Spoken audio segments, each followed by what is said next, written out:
Now, one of the main reasons why we offer an approximate is simply to test the waters. Now, I'll give you a couple different situations and factors for you to keep in mind. When we're testing the waters, number one, we're testing their honesty.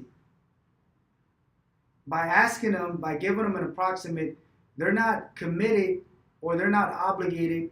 So they're going to be more honest. They're going to open up. They're willing to give you a better answer than if you're actually giving them the exact. Because if you're giving them the exact, they either have to decide yes or no. Versus within the approximate, they still haven't committed simply because we still haven't given them the exact option. So they're willing to be open-minded. They're willing to be honest. So testing the water, we're testing their honesty. Number two, we're asking them certain questions that are relevant to having money, questions that we wouldn't be able to ask if we're giving them the exact option. So literally, if we're talking about the monthly payment, 70 to 80, is that something that you have available today? Can you make a minimum payment of 70 to 80? So we're able to ask them if they have money without giving them the exact monthly payment. Or within the initial 150 to 220, do you have roughly 150 available today? Are you willing to use 150 today? Do you have that available? How is it going to be? Is it going to be cash or debit?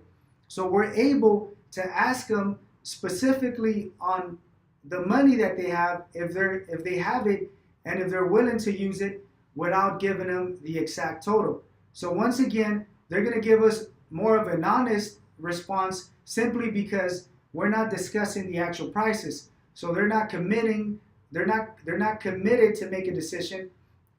They're not obligated to make a decision because we're still not discussing the actual price.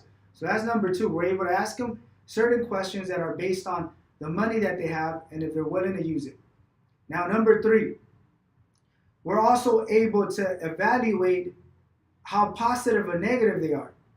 Now, I'll give you an example, and this is connected also to evaluating their body language, their gestures, remarks, statements, any information that they give you. So we're going to use this information, we're going to evaluate those factors, and we're going to determine how positive or negative they are. So I'll give you an example. Let's just say we give a customer 150 to 200, and they give us a facial expression of, something that's not so positive, or they start scratching their head and they start like, oh my God, this is going to be a lot. Or they start making small comments like, oh, that's a lot of money. I don't even think I have that. I'm not going to be able to make it today. You're going to use those gestures, body language, remarks to evaluate how positive or negative they are. Or simply they can tell you, yeah, that absolutely, I have the 220 today. Yeah, let's do it. I'm ready. I want to leave with insurance. I need it. I don't want to get in trouble anymore. Don't worry, money's not a factor. Just as long as you can take care of it within the next 5 minutes. That's more of a positive response. So you're going to evaluate the gestures, the comments, the remarks, body language, and you're going to determine if it's positive or negative. Now, if it's positive, we're going to shoot higher. So I'll give you an example. 150 to 220. If everything is positive, we're going to go 298.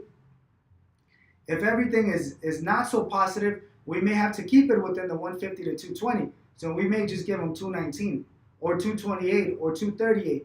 Now, if it's completely negative, if they tell you, look, you know what? I don't have that much money. Let me just come back. We haven't even given them anything and they want to come back. Or they start telling you, look, you're crazy. I'm not paying over $200. If they start giving you very negative remarks, then we're going to make a conclusion. We're going to have a conclusion that we're going to have to go very conservative simply because they're being very negative. So offering an approximate gives us the power to evaluate their responses, their remarks, their body language without giving them the exact. So if I know they're positive, I'll shoot high. If I know they're a 50-50, I'll give them something conservative. If they're very completely negative, then I have to go with a very conservative option, an option that most likely is going to be a small activation. So it's very important to understand the concept of approximates and use it to our benefit. Now, if they give you any reason for you to determine that they have money that they're positive and they're not giving you any options, we're going to use this and we're going to shoot high. If they give you reasons to believe that they're negative or simply they're not able to make the payment that we're asking, then we're going to have to go conservative.